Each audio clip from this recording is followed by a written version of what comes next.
everybody. It's Caroline Leavitt on a really hot, rainy, steamy, disgusting day in New York City. I'm the co-founder of A Mighty Blaze along with Jenna Blum.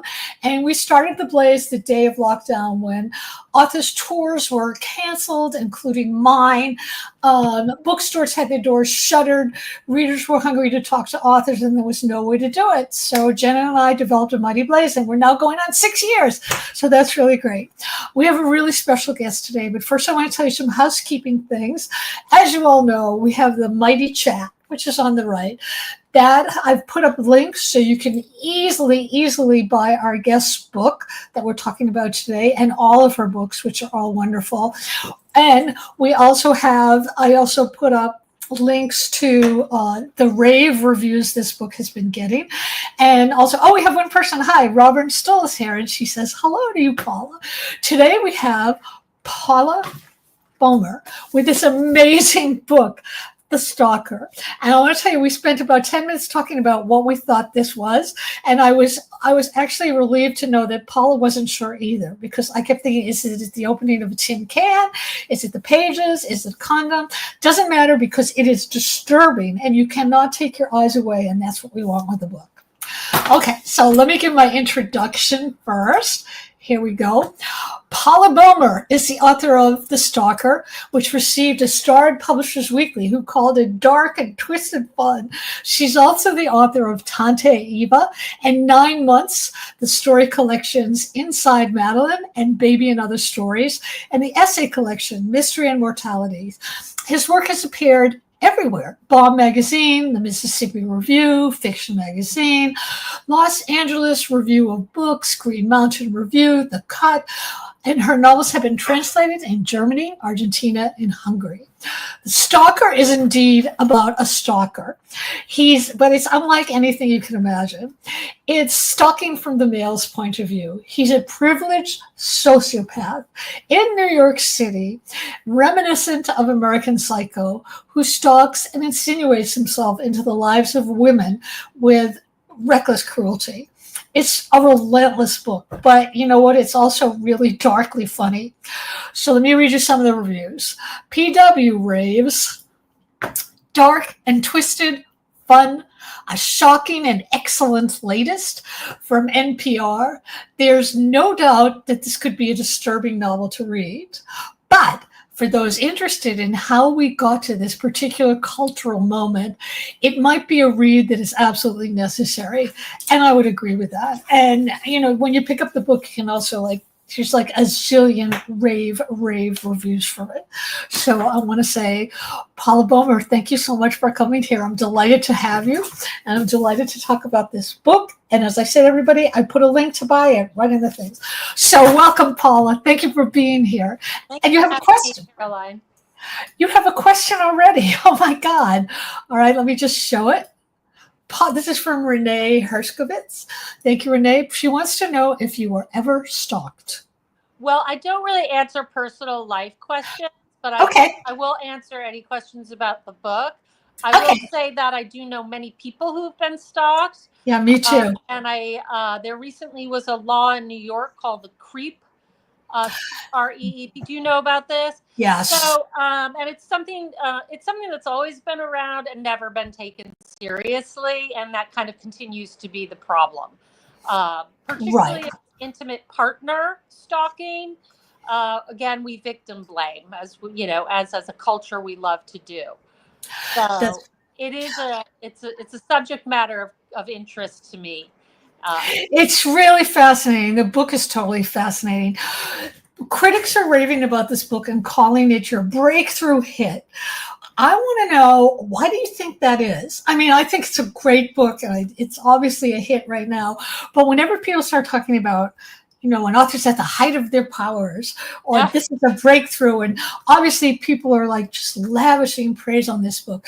Do you think it's the right book at the right moment, or do you think it's because it looks at things so differently?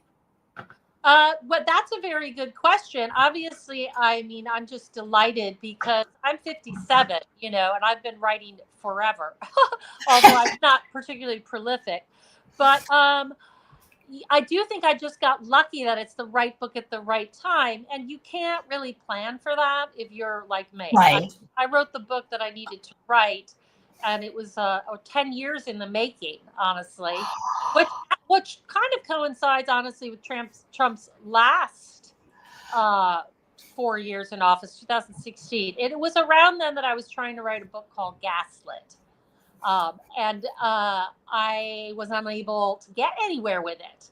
I had like a lot of material, a lot of ideas, but every time I looked at it, I did not feel comfortable, or I couldn't find a way in to writing a book from a victim's point of view.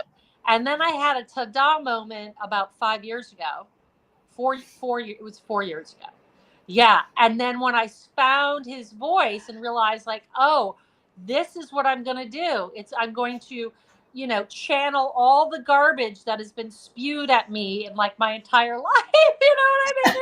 Like all the dumb things. So I had a first draft in 4 months. That's incredible. Yeah, That's absolutely incredible. Yeah, it was good. It's interesting that you mentioned Trump, because one of my questions was, I didn't want to be totally off base and I didn't want to attack anybody's politics, but Right. This guy, Doughty, sounds so Trumpian to me, because he believes that everything belongs to him, and knowing that and feeling that is perfectly okay, and he can do whatever he wants to do about any of this. And also, the weird thing about this book is that just as there's women who just adore Trump and they don't mind his absolute misogyny and the horrifying things he does, there are women in the Stalker who they like him. They like him. Right. Well, his mother tries to fight back. And his mother, right. And there's another character who's obviously very ill with an alcohol abuse disorder. And so he picks his victims pretty carefully, but he knows how to get his way in.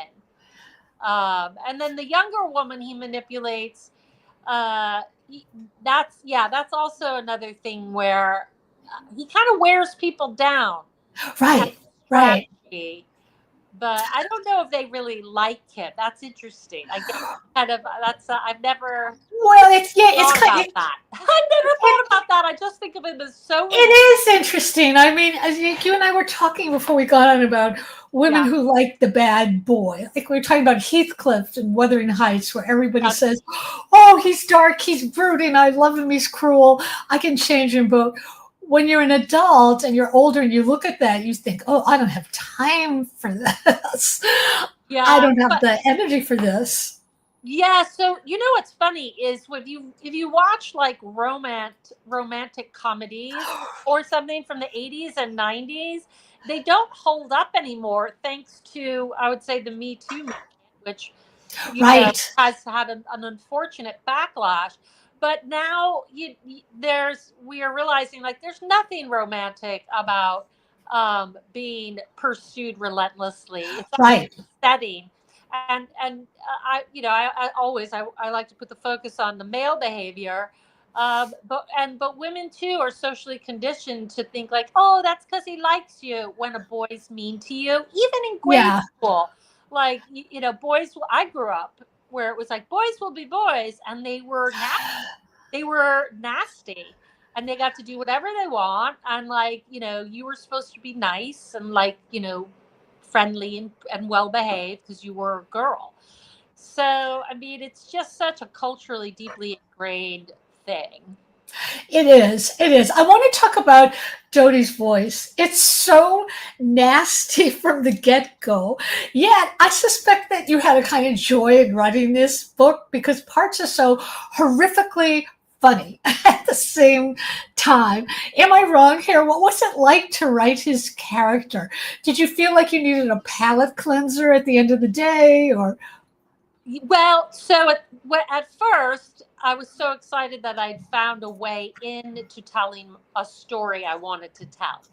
And so I was very excited.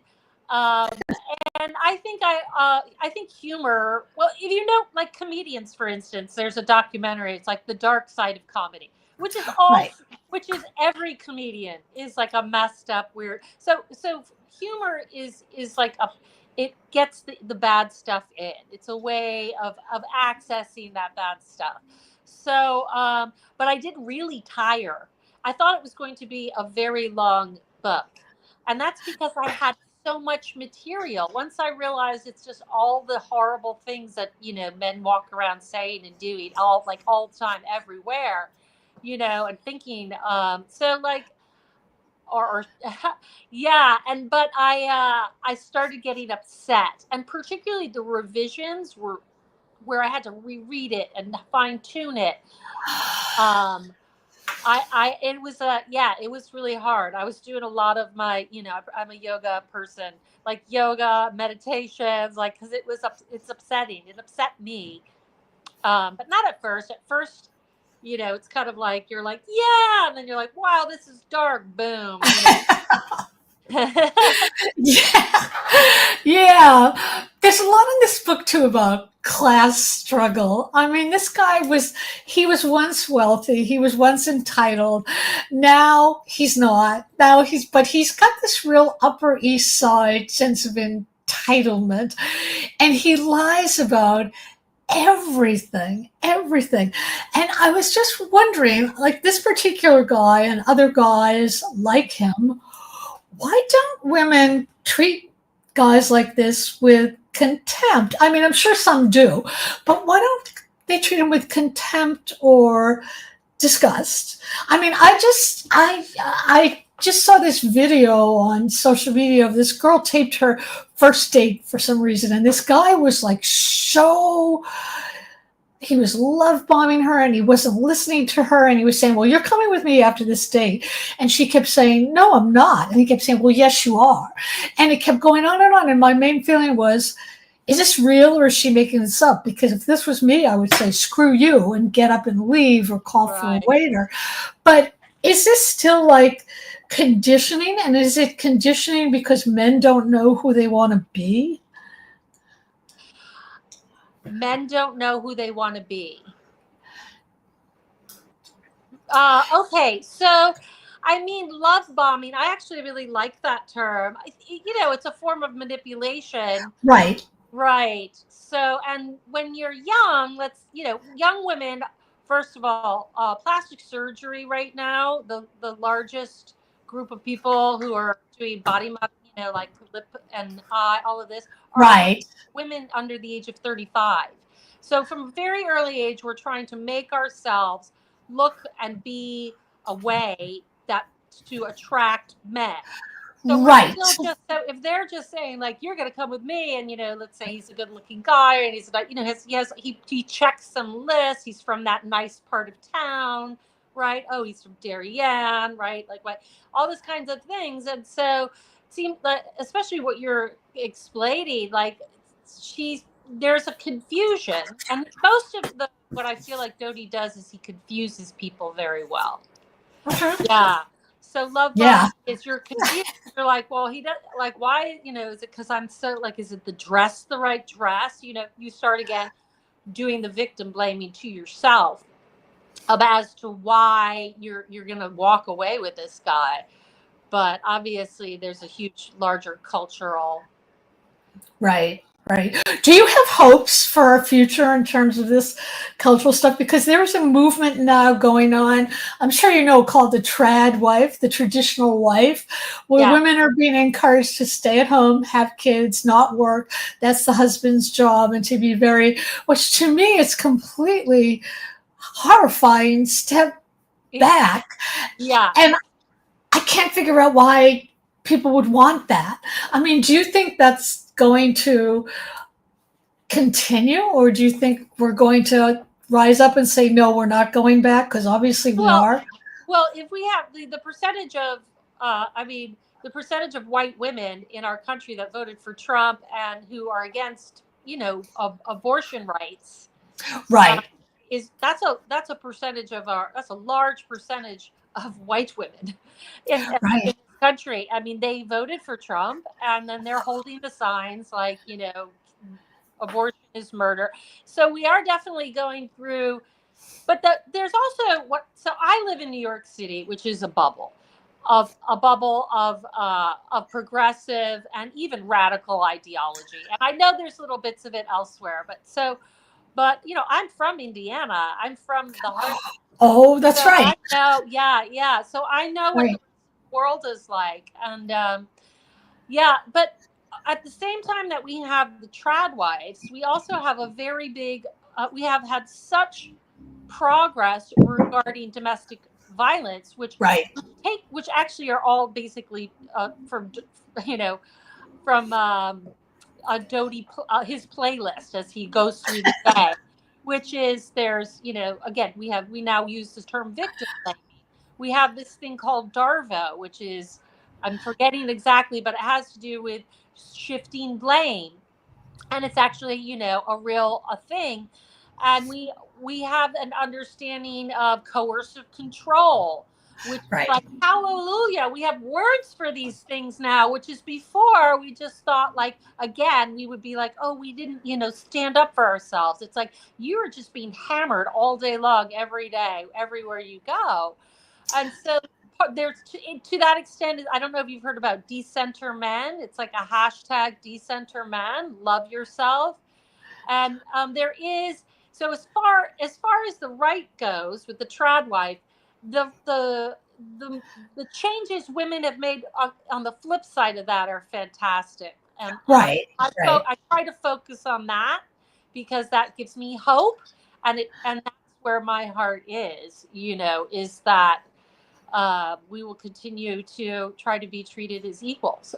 Like, let's That's pass right. the CRA. Let's, and also take care of ourselves rather than, being the trained. We are so trained to take care of everybody else.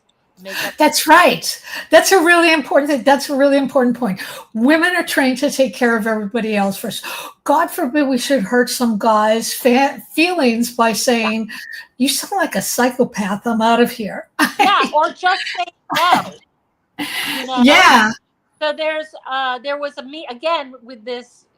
This is so how social media feeds you what you want to hear. So I got this one thing where I forget the name of the actors. They're twin actresses. Sorry, and from an early, and they're very successful. Everyone would know their name. I'm having a senior moment here. I can't remember, but it's just that they're like, our mother taught us that no is a full sentence. And then it's kind of this whole like thing of them going, no, no, no. So No. we're talking about a guy love bombing. You're going, wait a minute, you just have to, how many times do you have to say no? That's right. How Oh, sick that's is that? They're trying to break you down. But I do love that no is a complete sentence. yeah. It is. You just say it once. We have to learn to say it once strongly and then Yeah. walk away. Yeah. I want to talk about your writing process. I don't want to give anything away, but I wanted to know. I always want to know: did you know your ending when you started the book? Was the ending a surprise to you? Did you find your way to it? How do you write when you write? Do you map things out? Are you? So I found my way to it, but there was a map too. But my maps tend to be pretty loose, and then they grow more specific as And what I do is I kind of create in my office. Like I'll have like bulletin boards, and then also because I'm a little messy, like just piles of weird stuff. But I have like the Karate Kid. I printed out the screenplay. I got online and bought like a 1980s map of Waterbury because I thought a lot of the book was going to be set in Waterbury. So that got cut. But I just create like this world around myself and in my mind, like, I live that too. So, and I basically become very insular, particularly the first draft, and then come up for air. And then, yeah. How, you were mentioning that there was like you had 9 months in a drawer for 10 years. I have to ask you, how did you cope with rejection or feeling I don't know what I'm doing for 9 years or wondering what was the future going to be? Do you obsess about that kind of thing like I do or like other writers do, or were you able to just say, well, I'm writing, this is my process, what's going to happen is going to happen? So yeah, I mean, I've been writing. I'm one of those people who's been writing their whole life. But no, my first book was published at 42, so I had a lot more than 9 months. It actually was Inside Madeline, which was published when I was 46, was my graduate thesis, the novella that I wrote in my 20s. So Wow. for a while, there was my early 40s, I was editing and putting out in the world all these books that I had written earlier. Um, but I realized that I didn't have a way in to the traditional publishing world. So if you look at I'm on a small press. And prior to that, I was part of an even smaller press world. And I even ran a small press. So I kind of like, a lot of outsider artists in general. So yeah, I also had some short stories that were published pretty prominently early on. I wrote short stories. So it's part of who I am. So obviously I was very frustrated, and there were so many weird things. Like someone was like, with 9 months, they said, "Oh, you can't have that disgusting long birth scene be the first chapter." And I was like, okay, maybe that'll help. So I moved it. But even before I sent it out again, like a few weeks went by, and I'm like, I don't know. It's the first chapter. Right. At Right. that point. So I'm in my late 30s by that point. So yeah, but I would love to have you talk about Dodie's mother she's quite a character. Can you talk about her for a little bit, please? Because she was like, you could have written the book without her, but with her, it's like, for me, it just took on several more dimensions and made the book that much greater. So I'd like to hear your take on Dodie's mom. Well, clearly she has a very, again, substance abuse is a big part of the novel. So she has a terrible substance abuse problem, and I think she's kind of a somewhat, the book is very satirical / cartoonish in ways, but she's not something that you don't hear about, or even the cliche like mother staying at home drinking too much, husband ignores her, or worse, you guys, she's been obviously very bullied her whole life, and then her son bullies her. She is her own tragedy, and then I do give her some hope that I don't want to tell the story, Right. but when early on, Dodie's father dies, and then she does feel like she has kind of a second chance at some simple pleasures. Did you read The Vet's Daughter by Barbara Comins? No, but I'm going to write that title down. That is not funny. And it Oh, was set quite a while ago, but it has a similar idea of like, this. Someone can look at Dodie's mom and think that's so pathetic, and other people can just, or you can also have the compassion that she probably did the best that she could with what she had, and right. yeah. So I read in I guess it was an interview with you where you called the Stalker a divorce book. If this is not a personal question, tell me why you called it a divorce book. Well, so I also in a Soho thing, I call it the Great Unforgiving. Oh, I love that. I love Yeah. that. That's great. So That would be those two could be related in that, I don't, it's one of those very typical things where you get to a point in your midlife where you're like, no more of that. No, men are not ever going to treat me that way. No more of that.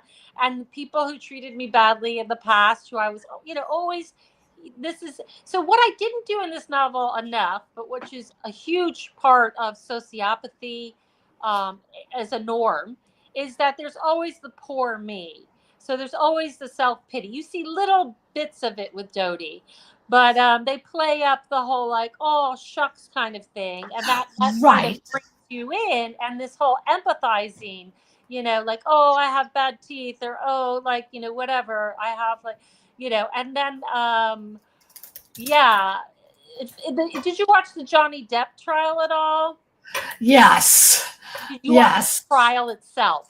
No, some of it. I didn't watch the whole thing. I watched, and I read a lot about it. Yes, no. But he does that too, where it's like this whole, a lot of his defense is poor Johnny Depp. Poor Johnny Depp. That's right. Yeah, that's right. And it's actually on a regular basis. But now I'm so attuned to that because there are, there's a lot of more information on this kind of stereotypical heterosexual interaction between, manipulative men and women who they prey on. And a lot of times they prey on, it's not a weak, it's, we think of there's weak or strong or anything. And I really dislike that idea that all victims are weak, and then you're strong when you get away with it. They often find people who are compassionate. And that's not, I hate to think of compassion as a weakness. That's a really bad way to think of it. But they could find a way to exploit that in women. So, I'm divorced from a kind of man. I'm a divorced from a certain kind of interaction. I can find it so quickly now. And it's in a matter of minutes. Sometimes it takes a couple of days. And one time recently, a man took me to a all women artist exhibit at the New Museum, and it was actually a fantastic. Judy Chicago had curated it, and and that was it was just all a lie. He actually was not a good. It was like, see, I'm a good person. Yeah, but like two other times hanging out, and I was like, oh my, you actually, I didn't say to his face, but like, you hate women. And men hate women. I think some of them do. I think there's, especially now, there's a whole lot of entitlement out there, which is not to say that there aren't like wonderful men. And my litmus test, I have two grown sons that I Oh, love. I have men. I have lots. In fact, I have so many men in my life that I love. I think they're in the minority a little bit. Yeah, I want to say that like the men who I love always have a lot of women friends. Yes. To me, that's like, do you have women friends? Great. Yeah. If you don't, not so great. So I have kind of a weird question for you. Because of your career and where you are right now in the spotlight and all these raves, what advice would you advise writers out there that they should totally ignore? Advice. I think writing for a specific audience, although here's the thing, writing, I feel like, I always just kind of wrote what I felt like I needed to write. And I think that comes through as something kind of genuine. And like that, I write things that I feel like I need, that there's some need in me to write about. But at the same time, I respect anything. I one time got approached to write the people who produced the Twilight movies were starting a book arm. And they gave me like a script, like, here's the title, here are the characters, here are their ages, write 3 chapters on spec. And they never did the book arc, but, they were going to pay me. So so of course I did it, I feel like there are no rules. If you want to try to write something specific for a market, go right ahead. If you want to write something that's just for yourself, go right ahead. But do make it a part of your life, part of your daily life. Yeah, that's. I also read that you're a big fan of writing fan letters to authors, and I think that's absolutely wonderful because, early in my career, I went to a party with Caroline C., who was this great book critic and author, and she took me aside. She didn't know me. She said, "Listen, this is what you have to do. every month, write a handwritten note to an author that you love. Don't ask for anything. Just tell them what they've meant to you.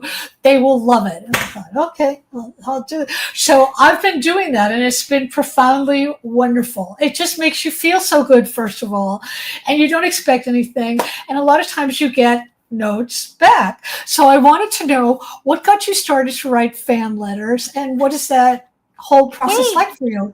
Wait, Carolyn C gave you that as a tip? Yeah. And that's something that you do. Yeah. That's amazing. Yeah. Because you know what? Well, you're in New York, so I mean, a lot of people are walking around, they don't feel seen because there's so many people. A lot of times what I will do when I'm walking around Manhattan is I will look for somebody who looks sort of like they wish they were seen. And I will just breezily say, oh my God, you have such style, and keep walking. Or say, oh, I love your shoes. And they just stop. And you see this kind of glow that somebody recognized. Maybe they spent hours getting up, deciding on that outfit or whatever. Yeah. And I think writing fan letters is like that. You're just putting out good energy. Love. Yeah, that's so I've written 7, I think. We were actually, during where you read about that was probably in The Guardian. Yeah, that's right, The Guardian. Did I say that's how it? And I kind of forget because I don't write them often, but I write them very earnestly. Yes, I've written Philip Roth, Jonathan Franzen, Mary Gateskill. I must have written some more. That's wonderful. It's a wonderful thing. It's a wonderful thing to do. And the thing is, it doesn't matter how big they are because they always like it. I mean, I wrote a fan letter to John Irving, oh God, like 15 years ago, and I didn't ask for anything. And he wrote me back, and the first thing he said was, I read your letter 3 times looking for the ask, and I couldn't find it. And that's why I'm writing you back. And I thought, this is great. That is so sweet. Yes. So there is the I have none of those were asks. Those right. No. You never ask. You just sort of. Although I did with Franzen, I had just published Baby and Other Stories, but then I hadn't. My father had died brutally, and so I hadn't been able to write. I hadn't been able to read any. I was dealing with. I think 9 months had just come out. I was in. I was working, but and I read Freedom, and it flipped my lid so hard, and I wrote him this incredibly long letter. It was about like my father died, and how finally I read my first novel in 3 years because I wasn't able to read, and I did put Baby in the note, the thing in the envelope, and I Googled Jonathan Franzen's agent, and I just put it in the mail, like throwing it in the wind kind of a thing. But so that I don't know if that's an ask or not, but I don't think it is. It's just when you have these, I think it's what they now call parasocial relationship. Like I actually had that, like where I'm like, about this person work. That's so meaningful. It is meaningful. It's very meaningful. So I want to show everybody again this wonderful cover. And if you have any ideas what this is, let us know. We know it's disturbing and it's a arresting cover. I actually really like this art designer. She's done other great disturbing covers, and it's perfect for this book. Again, get this book and any of Paula's books at your favorite indie bookstore. You can also go to bookshop.org. I put a link in the chat. I want to thank all of you for coming here and commenting. Renee, thank you. Robin, thank you. Everybody else, remember that this interview is going to be it's going to live forever on a Mighty Blaze YouTube station. So you can tell your friends, you can look at it again. It's going to be there forever, like the gift that keeps on giving. So I want to thank all of you for being here. Thank you for the comments and questions. Paula, you sit tight because I'm going to say goodbye to you after I say goodbye to everybody else. But I'll see all of the rest of you. Renee said it was an exploded bullet. You know what? It could be. Look at that. Oh, that's a great. Oh, we never thought of that. Renee, thank you so much. Thank you so much. I think you're right. I think you're right. That's great. Thank you so, so much. Okay, so we'll see all of you next week. And Paula, just sit tight. Thank you all for being here. Thank you.